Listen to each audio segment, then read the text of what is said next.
एक समय की बात है, राजा महल में अपने परिवार के साथ सुखपूर्वक निवास किया करता था।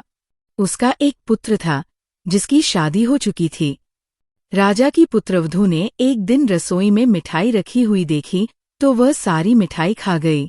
जब उससे पूछा गया कि सारी मिठाई कहाँ गई, तो उसने कहा, सारी मिठाई तो चूहे खा गए। पुत्रवधू की ये बात चूहों ने सुन ली और वे इस गलत आरोप को सुनकर अत्यंत क्रोधित हुए। इसके बाद उन्होंने राजा की बहू को सबक सिखाने का निश्चय कर लिया। कुछ दिनों के बाद महल में कुछ मेहमान आए। चूहों ने सोचा कि ये अच्छा मौका है राजा की पुत्रवधू को सबक सिखाने का। बदला लेने के लिए चूहों ने बहू की साड़ी चुराई और उसे जाकर अतिथि के कमरे में रख दी। जब सुबह सेवकों और अन्य लोगों ने उस साड़ी को वहां पर देखा तो लोग राजा की बहू के चरित्र के बारे में बात करने लगे। ये बात जंगल में आग की तरह पूरे गांव में फैल गई। जब ये बात राजा के कानों तक पहुंची तो उसने अपनी पुत्रवधू के चरित्र पर शक करते हुए उसे महल से निकाल दिया। राजा की बहू महल से निकलकर एक झोपड़ी में रहने लगी और नियमित रूप से पीपल के एक वृक्ष के नीचे दीपक जलाने लगी। इसके साथ ही वो पूजा करके गुड़धानी का भोग लगाकर लोगों में प्रसाद वितरित करने लगी।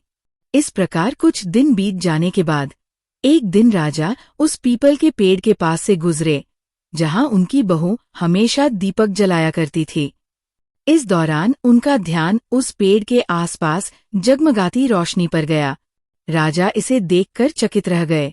महल में वापस आने के बाद उन्होंने अपने सैनिकों से उस रोशनी के रहस्य का पता लगाने के लिए कहा। सैनिक राजा की बात मानकर उस पेड़ के पास चले गए। वहां पर उन्होंने देखा कि दीपक आपस में बात कर रहे थे। सभी दीपक अपनी अपनी कहानी बता रहे थे। तभी एक दीपक बोला, मैं राजा के महल से हूँ। महल से निकाले जाने के बाद राजा की पुत्रवधू रोज मेरी पूजा करती है और मुझे प्रज्वलित करती है। सभी अन्य दीपकों ने उससे पूछा कि राजा की बहू को महल से क्यों निकाला गया, तो उसने बताया कि एक दिन उसने मिठाई खाकर चूहों का झूठा नाम लगा दिया। इस पर चूहे नाराज हो गए और राजा की बहू से बदला लेने के लिए उसकी साड़ी अतिथि के कमरे में रखाए। ये सब देखकर राजा ने उन्हें महल से निकाल दिया। ये सब सुनकर सैनिक भी हैरान रह गए और महल वापस आकर उन्होंने राजा को पूरी कहानी सुनाई।